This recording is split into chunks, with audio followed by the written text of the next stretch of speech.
کئی لوگوں کو دیکھا کہ بیمار ہوتے ہیں، کبھی ہسپتال کا چکر، کبھی ڈاکٹر کے پیچھے. تو نبی علیہ الصلوۃ والسلام نے ایک حدیث پاک میں فرمایا، اس حدیث کو مسند احمد نے روایت کیا اور طبرانی نے روایت کیا کہ جو شخص فجر کے بعد 3 مرتبہ یہ دعا پڑھ لے، اللہ 4 مرضوں سے اس کو نجات عطا فرما دیتے ہیں. امید ہے کہ مستورات توجہ سے یہ بات سنیں گی اور اس کی اہمیت کو ذرا سمجھیں گی کہ جو شخص فجر کے بعد 3 مرتبہ یہ آیت پڑھ لے تو اللہ تعالیٰ اس کو 4 بڑے بڑے مرضوں سے بچائیں گے. نمبر 1، پاگل پن. اگر کوئی آدمی مینٹلی ان بیلنسڈ ہو، ریٹارڈڈ ہو،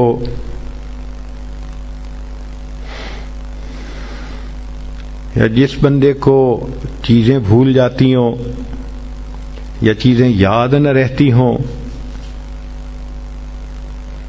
ذہن سے متعلقہ جو بیماریاں ہیں وہ اسی پاگل پن کے زمرے میں آئیں گی. یا کسی کو مرگی کی بیماری ہوتی ہے، وہ بھی اسی زمرے میں آئے گی. تو پہلی بیماری جو اللہ تعالیٰ دور کرتے ہیں وہ ہے پاگل پن، اور دوسری بیماری کوڑ پن. کوڑ پن کہتے ہیں چہرہ بدصورت ہو جانا. یہ بھی ہو سکتا ہے کہ برس کی بیماری ہو جائے، جیسے بعض عورتوں کو جلد بالکل سفید ہو جاتی ہے اور عجیب بدنما چہرہ ہو جاتا ہے، یا کئی مرتبہ جسم پہ تل اتنے نکل آتے ہیں، دانے اتنے نکل آتے ہیں کہ چہرہ بدنما ہو جاتا ہے، یا چہرے پر داغ پڑ جاتے ہیں کالے رنگ کے. تو چہرے پہ داغ پڑیں، چہرے پہ دانے بنیں، یا چہرے پہ برس کے نشان پڑیں، کوئی بھی چیز ہوگی وہ اسی کوڑ پن کے زمرے میں شامل ہوگی جس سے کہ چہرہ انسان کا بدصورت ہوتا ہو. یہ بیماری بھی اللہ دور فرما دیں گے. اب جن بیچاریوں کو بیوٹی پارلر پہ جانے کا شوق رہتا ہے اور اپنے فیس پہ پتہ نہیں کیا کیا پروسیس وہ کرواتی ہیں،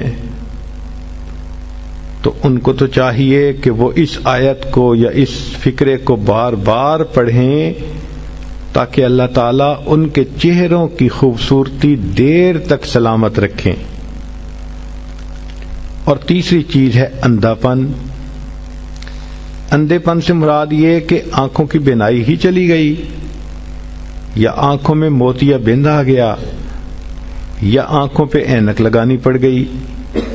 یہ سب ایک ہی بیماری کی تفصیلات ہیں. تو جن کی نظر کمزور وہ بھی پڑھ سکتی ہیں،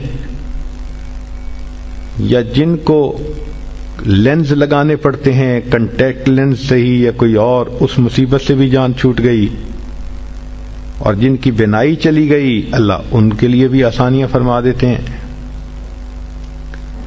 تو پاگل پن کی بیماری ختم، کوڑ پن کی بیماری ختم، اندھے پن کی بیماری ختم، اور چوتھا فرمایا فالج کی بیماری ختم. فالج ایک تو ہوتا ہے کہ انسان کا ہاتھ یا پاؤں کام ہی نہ کریں، اور ایک یہ بھی ہوتا ہے کہ اتنی ویکنس کہ عورت کہتی ہے مجھ سے تو کھڑا ہی نہیں ہوا جاتا، میرے پاؤں سن ہو جاتے ہیں، میرے ہاتھ سن ہو جاتے ہیں. یہ ساری چیزیں کمزوری اور فالج کی ابتدائی سٹیجز ہیں. تو یہ سب چیزیں ٹھیک ہو جاتی ہیں. اب بتائیں کہ اتنی بڑی بڑی بیماریوں سے جس بندے کو بچنے کی خوشخبری مل رہی ہو تو وہ تو پھر اس عمل کو کیے بغیر رہ ہی نہیں سکتا. اور یہ عمل دیکھو چھوٹا کتنا ہے. وہ جو فکرہ فرمایا حدیث میں وہ ہے سبحان اللہ العظیم وبحمدہ ولا حول ولا قوت الا باللہ. اتنا سا فقرہ پڑھنے پر اللہ چہرہ بھی پر نور بنا دیتے ہیں، میموری بھی تیز کر دیتے ہیں، اللہ تعالیٰ بینائی بھی تیز کر دیتے ہیں، اور اللہ تعالیٰ جسم میں طاقت بھی بھر دیتے ہیں۔